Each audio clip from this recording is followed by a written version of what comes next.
इस खबर के प्रायोजक हैं अल फहद टूरिज्म लखनऊ, जहां मौलाना एजाज अहमद नदवी लेकर आए हैं अल फहद टूरिज्म नाम से उम्राह और हज जाने वालों के लिए कम दामों में बेहतर सुविधाएं, जैसे 50,000 रुपये में उम्राह करें और बगदाद तुर्की जैसी जगहों की जियारत। तो इन मशहूर जगहों पर जाने व अधिक जानकारी के लिए संपर्क करें।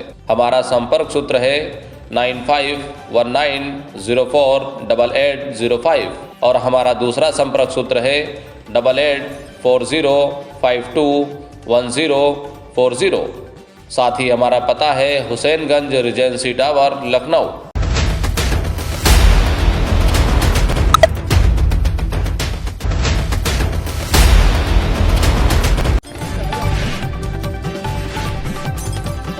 ये तस्वीर यूपी के महत्वपूर्ण लोकसभा सीट कैराना से सपा प्रत्याशी इकरा हसन की है। इकरा हसन पश्चिमी यूपी के कद्दावर नेता रहे मुनव्वर हसन की बेटी हैं। मुनव्वर हसन लोकसभा, राज्यसभा, विधानसभा और विधान परिषद चारों सदन के सदस्य रह चुके हैं।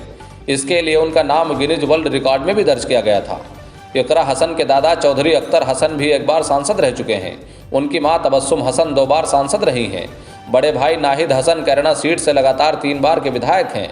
दिल्ली के प्रतिष्ठित लेडी श्रीराम कॉलेज से ग्रेजुएशन करने के बाद इकरा हसन लंदन चली गई थी। वहां की यूनिवर्सिटी से उन्होंने कानून की शिक्षा हासिल की। इसके बाद वो वापस वतन लौट आई। इकरा हसन करीब 9 वर्ष से राजनीति में सक्रिय हैं। कैराना के बुजुर्गों, युवाओं और महिलाओं के बीच इकरा हसन काफ़ी लोकप्रिय हैं। दरअसल 2022 के विधानसभा चुनाव के दौरान उनके भाई नाहिद हसन जेल में थे। उस समय इकरा हसन ने ही अपने भाई को चुनाव जिताने में बड़ी भूमिका निभाई थी। लंबे समय तक लंदन में रहने के बावजूद अपनी सादगी के लिए पसंद की जाने वाली इकरा हसन को कैराना लोकसभा सीट का मजबूत दावेदार माना जा रहा है। बताया जाता है कि मुजफ्फरनगर के अलावा कैराना सीट को भी रालोद अपने पाले में करना चाहती थी, पर सपा इसके लिए तैयार नहीं थी। सपा मुखिया अखिलेश यादव इकरा हसन को टिकट देना चाह रहे थे, इसीलिए उन्होंने इकरा हसन के नाम पर मुहर लगा दी। सपा और रालोद के बीच टूट के पीछे इस सीट का भी हाथ बताया जा रहा है। इसके बाद रालोद अध्यक्ष जयंत चौधरी एनडीए के पाले में चले गए। इकरा हसन के लिए राजनीति कोई नई चीज़ नहीं है। वो इससे पहले जिला पंचायत का भी चुनाव लड़ चुकी हैं। 2022 विधानसभा चुनाव में इकरा हसन की मेहनत के कारण ही उनके भाई नाहिद हसन जीत की हैट्रिक लगाने में कामयाब रहे थे। उनके पिता पूर्व सांसद मुनव्वर हसन की 2018 में एक सड़क हादसे में मौत हो गई थी। उस समय नाहिद हसन और इकरा हसन छोटे थे। तब उनकी मां तबस्सुम हसन ने पति की सियासी विरासत को संभालते हुए 2009 में कैराना लोकसभा सीट पर चुनाव जीता था। कैराना लोकसभा सीट की बात करें तो यहाँ करीब 18 लाख मतदाता हैं। इनमें करीब 5.5 लाख मुस्लिम हैं।